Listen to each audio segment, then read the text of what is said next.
Perfect. We'll give everybody just a quick moment so they can get in here.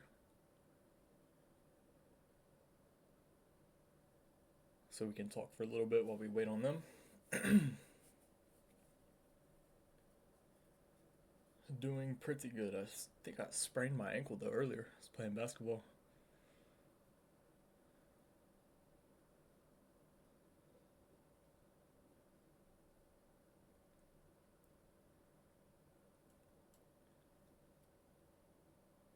A few words about this drop, we'll talk about it.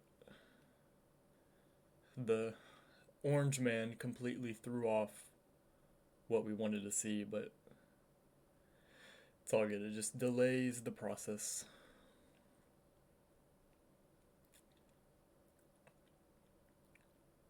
Does TPD stand for time price divergence? No. I don't think I've ever talked about the real name of TPD. Friday closes manual intervention? Yes. Trump released some tariffs with Canada and Mexico, I believe, and then the market just did not react nicely. But in the morning, we had everything going towards our bias. That's when the algo was in full play. But nothing there really of substance intraday to kind of go with it.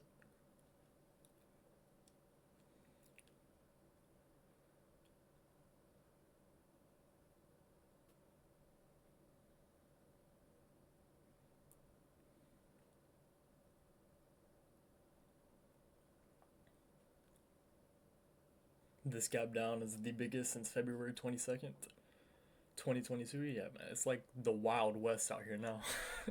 Since Trump got back into office. Holy.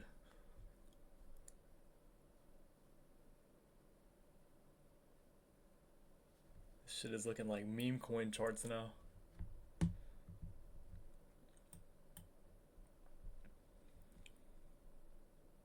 So you didn't think the bullish daily SMT on Friday was of substance?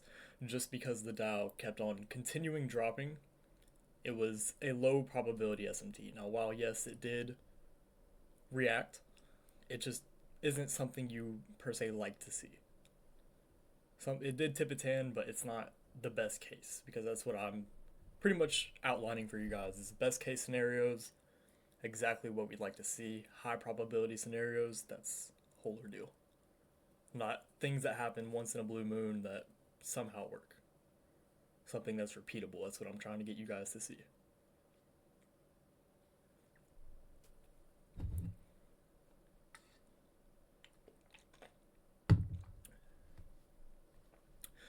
Alright, so we are going to go ahead and get started. So we are looking at the weekly time frame. We have the NASDAQ, the S&P, and the Dow. And as you guys can see, we have this weekly TPD right here. Now, I would like to see this act as a continuation TPD. And if it plays out, which probabilities are it could go either way, but I would like to see this act as a continuation TPD. And as you guys can see, upon this release, and what did I tell you guys last Sunday? Always wait for the opening price of Sunday before you do any analysis for the week ahead. That is extremely, extremely important. Because as you guys can see, what do we have? This is candle 2, which would be the TPD. And now we have an SMT between the S&P and the NASDAQ. So if this holds, this weekly TPD with this SMT and this drop, which is manual intervention, and then it runs up and cleans these highs, then you guys know that this is how the market operates. Now, like I will say, it is 50-50, but if this if this plays out, then you guys see it now, you know. And it's important that things like this in the market take place. These random, I'll say quote unquote random things. Because it forces you to take a step back, because you're not going to get it right every single time. That's unrealistic. Now, while you can trade with a high degree of accuracy, you've seen me do it. You've seen me call the markets with a high degree of accuracy. It's important for things like this to take place because it induces more liquidity. And that's all I'll really cover on that. But even though we had this huge drop, we could still see what I would like to see is still a bullish setup form come by around 8:30 to 9:30. We could still see that bullish setup form and then return back into this gap. I completely forgot about doing this. But here we have the economic calendar. I should have done this at the beginning. Got distracted. But we have news every single day of the week this week. Whenever you have this typically happens on non-farm payroll weeks. Now, regardless of the news earlier in the week, you can still expect Thursday or Friday to form the high or low of the week. So Monday, Tuesday, Wednesday, we could see the high or low of the week forming earlier on. And then once we have that in place, then we would look for it again, come by Thursday or Friday. More than likely going to be Friday. Monday and Tuesday have 10 a.m. news. They might be a little bit more difficult to spot something just because whenever a trading day only has 10 a.m. news, it tends to be a little bit more difficult to navigate. You have to wait a little bit longer for the market to tip its hand. But Wednesday should offer something in the morning. And then Thursday or Friday, if you're new and you aren't really too advanced, then I recommend just sitting these days out and just waiting for something clear to tip its hand, because generally in the first week of February, non-farm payroll will clear out something and give clarity to the monthly range, which you guys have learned that in the core content lecture that was posted last night.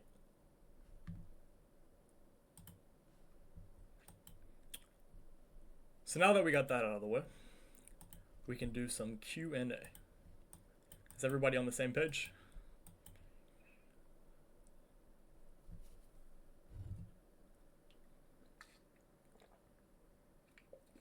Do PSPs and TPDs need to respect the true open and the premium and discount? Yes, preferably yes. Long this right now? No. Just wait. Be patient.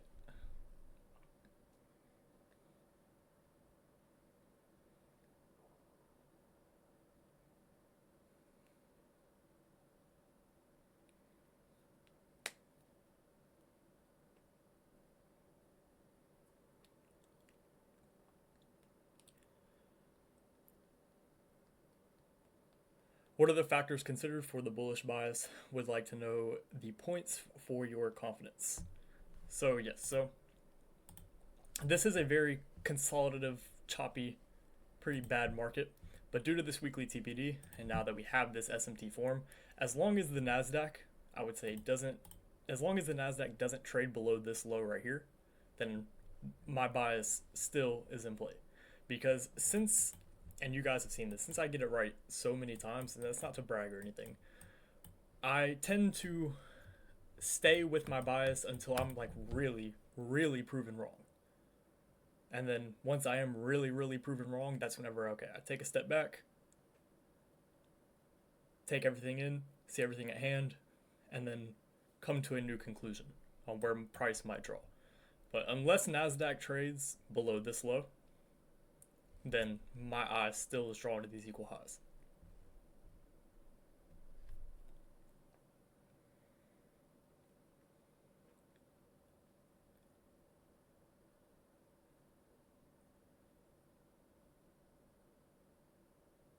Can you use the monthly candle in terms of premium and discount sequence for monthly SMT? Yes, but in a different way, and we will get into that. Weekly TPD, monthly cycle, so we should see either a weekly cycle or daily cycle, correct? Yes. We always need two cracks and correlations for reversals. Can both crack and correlations be on the same time frame, or it should be a higher time frame and the second on the lower time frame? They can be on, so if this does play out, then yes, it would be two monthly SMTs right here. But as you can see, looking at the chart, this isn't really preferred price action. This is, and January, like I said, January tends to hold this characteristic right here, So February, once the month develops a little bit, we should see a little bit more clarity. But you generally want it to be on a higher time frame and lower time frame aspect.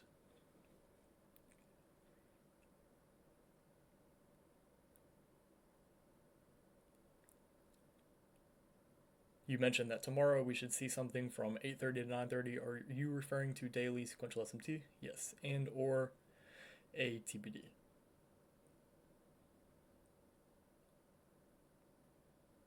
Barcode. Yes, price does look like a barcode.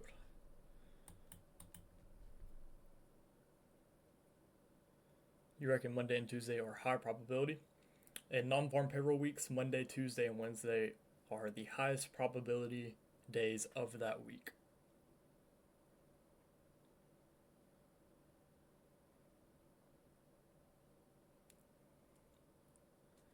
After how many times an IFVG has been filled and used, would you consider it no longer usable in future scenarios? So the only time you should really use fair value gaps, inversion fair value gaps, things of that nature, is whenever you have a true reversal.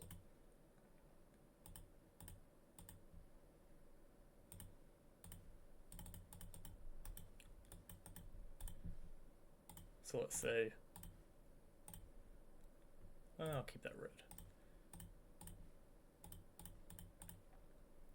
And now I don't have to draw it out as much for you guys since you guys have been here for a little bit. But imagine this is the higher time frame SMT that you're working with, and this is the lower time frame SMT that you're working with, confirming that higher time frame SMT. Soon as you get a leg that pretty much confirms those SMTs, that is whenever you can use that inversion fair value gap or standard fair value gap. And you want to see price drop into it, respect it, and then continue the narrative of what you've established. You wouldn't really like to see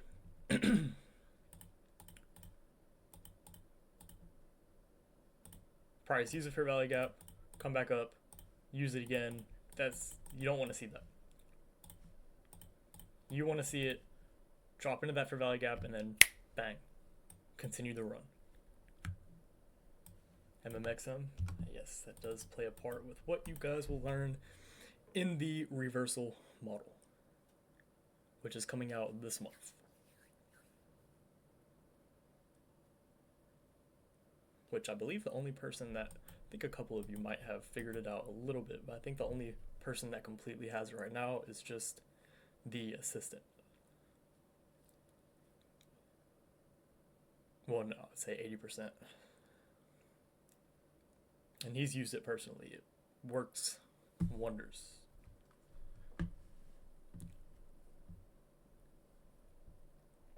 They told us if we have a weekly cycle SMT today, then we don't expect another weekly cycle SMT tomorrow. Is this principle only for the weekly cycle or for all of the other cycles as well? It's not preferred. You want to work within the narrative of that higher time frame and lower time frame cycle, but it can. It's just not preferred.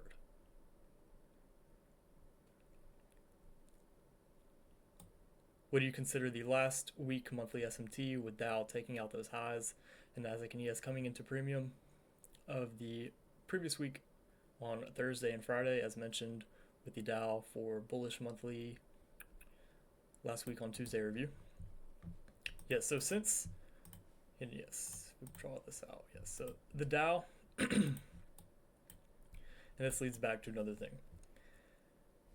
The reason why I want to see this act as a continuation TBD is, yes, all of them are in premium, all of them are above the true open, but which assets have a cracking correlation, a new cracking correlation that just formed?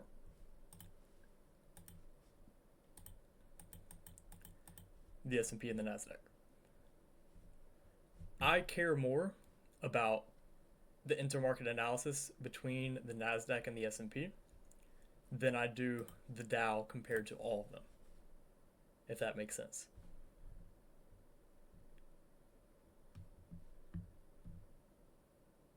So since we do have this now, that's what I'd like to see. See this as a continuation, especially since this is a gap. So the Dow is just a little, can act, I mean, it can take the low, form an SMT, but it's making an SMT within the gap, which would be even better for what we would like to see.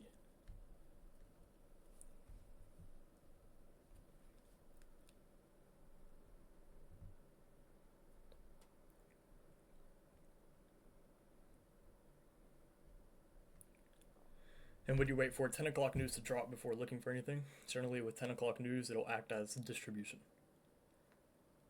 Especially if 9:30 expands, and you guys can go back to this with what I'm about to say. Whenever 9:30 expands and there's only 10 o'clock news, if 9:30 forms a 15-minute fair value gap that looks like price will not be trading back into, and it's certainly one of those. It's one of those fair value gaps that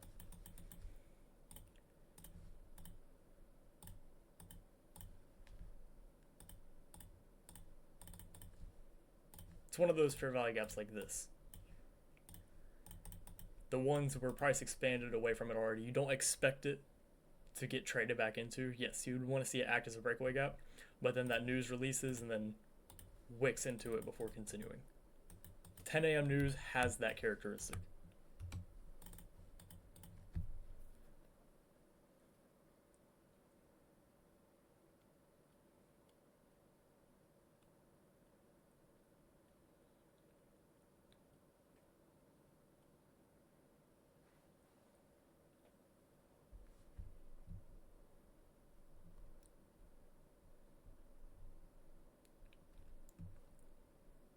Would you say Monday is the best day to skip? And you think you should only trade Monday when there's SMT between Friday and Monday? If there's news on Monday, it makes it substantially higher probability, not 100%. But as long as you guys have an SMT and a TPD, or an SMT and then a lower time frame SMT, then you can find something to do. Your thoughts on the monthly TPD between Bitcoin and Ethereum? Waiting a little bit longer. But yes, we talked about this before and we got what we'd like to see.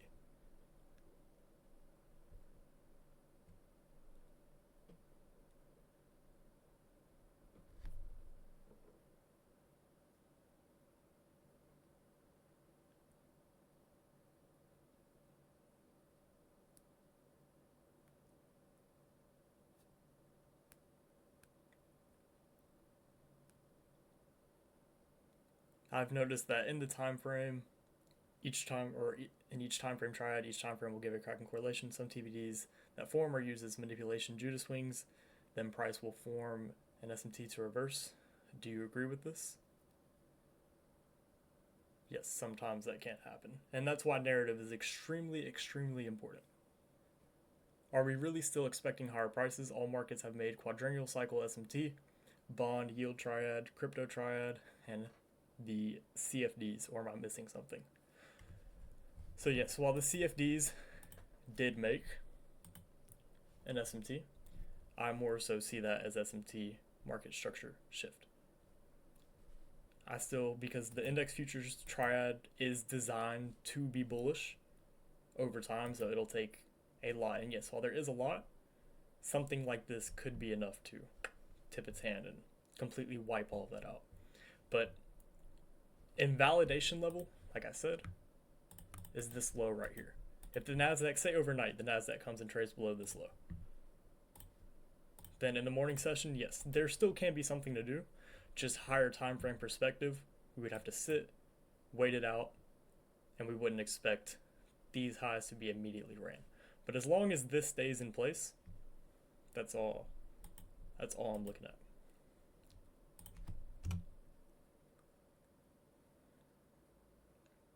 Do you use internal range or external range to internal range concept? If so, how to combine with QT? Yes, and that is what I'm kind of teaching you guys already, which the continuation model is derived of that. And don't worry, you'll get it.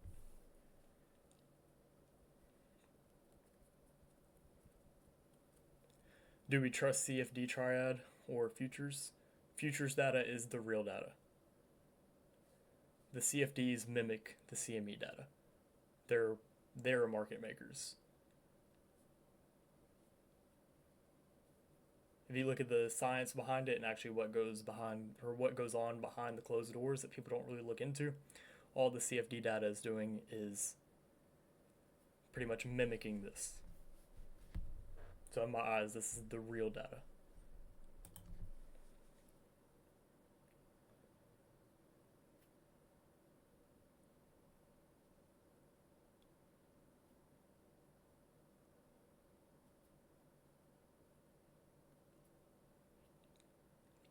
Price never expands before the 8:30 news.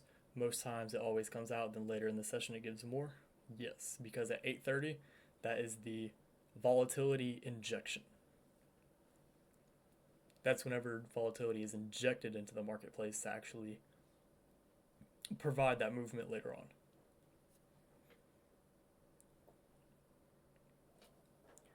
We should expect for tomorrow weekly cycle SSMT or daily cycle SSMT is supposed to support bullish bias. Yes, the best case scenario is Monday, even if, because drops that happen like this, more times than not, Monday just doesn't continue dropping down the entire day.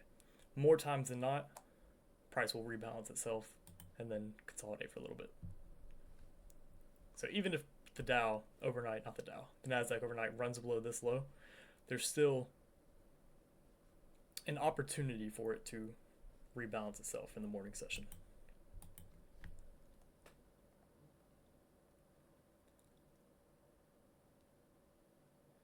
A TPD that is a fair value gap, would you say sometimes they don't get filled? Yes, whichever asset is strongest in the direction, that is typically the one that will not fill a fair value gap that forms off of a TPD. Which is more important, to respect the true open or the advanced premium and discount? The advanced premium and discount, because every single quarter is quote unquote a true open. Or every single quarter's opening.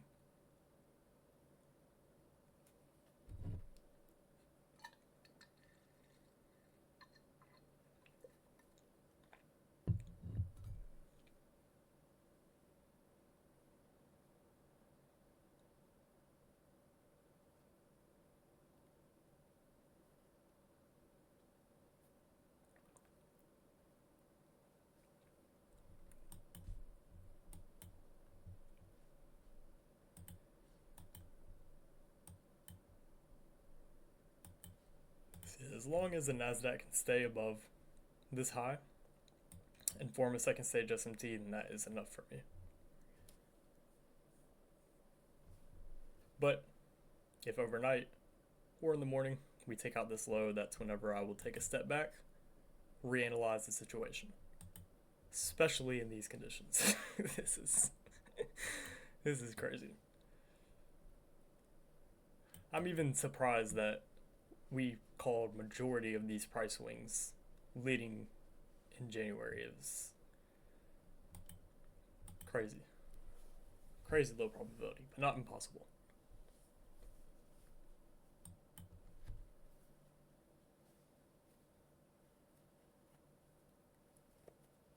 Is there info on the different quadrants of the advanced premium and discount? Are you talking about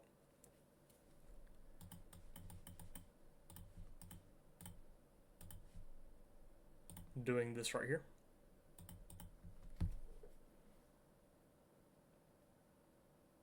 Yes. There is substance to that, and you already know how to identify. Well, we're not going to cover it yet, but you already know how to identify which asset is the strongest.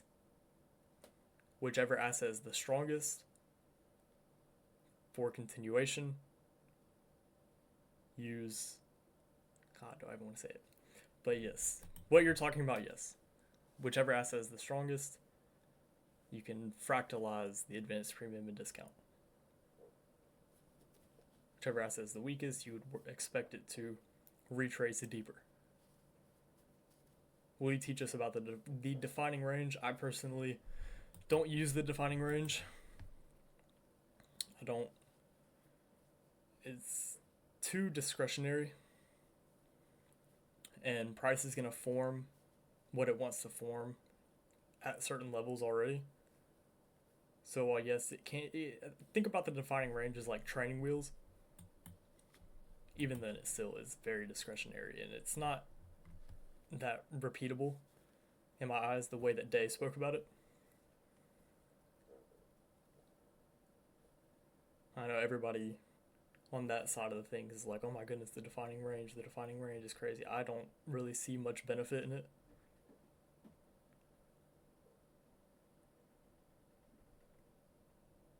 And yes, the quadrants of the advanced premium and discount, yes.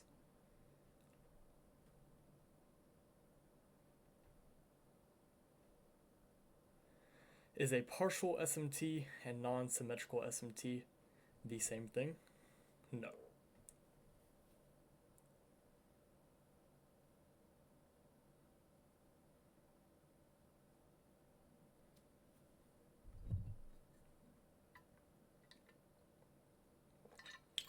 What is a partial SMT?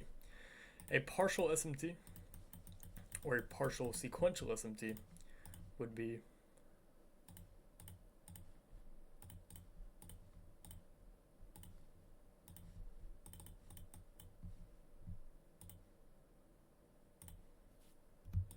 let's say this is the previous quarter's low, but price forms an SMT with this low, and it wasn't the entire previous quarter's highest point or lowest point, which would be the highest high or the lowest low. It was just a higher low within the previous quarter. That is symmetrical with all the other assets. This would be a partial sequential SMT.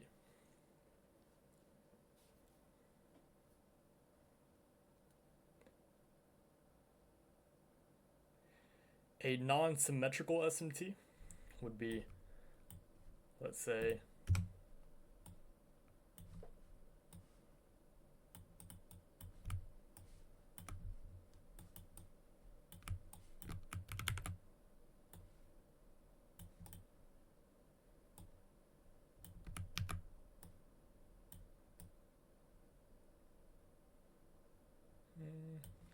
yeah, we'll do it like that.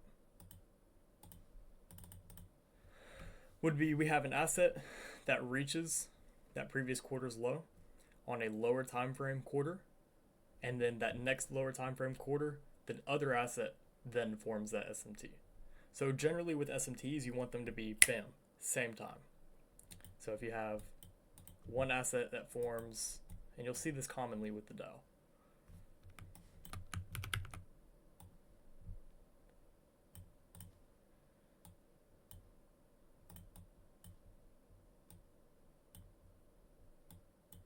So if one asset is trading higher while another asset takes out that low, and then let's say we have asset 1, 2, 3, you guys already know.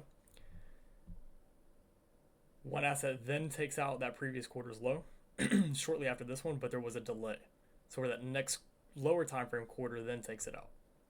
So it'll cause disruption, if that makes sense, and it'll be a little bit more delayed and lower probability to actually get a precise entry.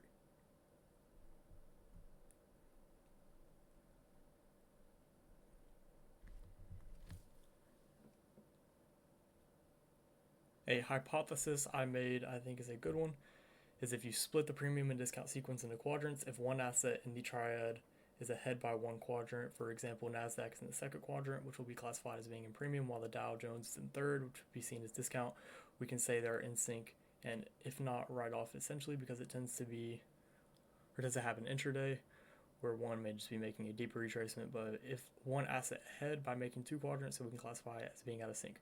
For example, if the Dow is in the fourth quadrant while the S&P is in the second or first quadrant, then we can say they're out of sync. Yes, that does have validity to it.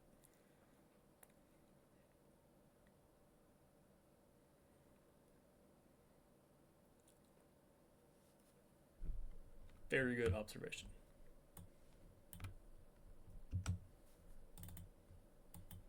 But anyways, Hopefully, you guys found this one insightful. We will be back Tuesday night to see if this low is still intact on the NASDAQ, and if what we'd like to see tomorrow morning pans out. But keep in mind, this is low probability price action, so nothing has to happen. These are the times, and yes, I know I've been saying this for a minute, price is low probability. You can see we are trading in a range.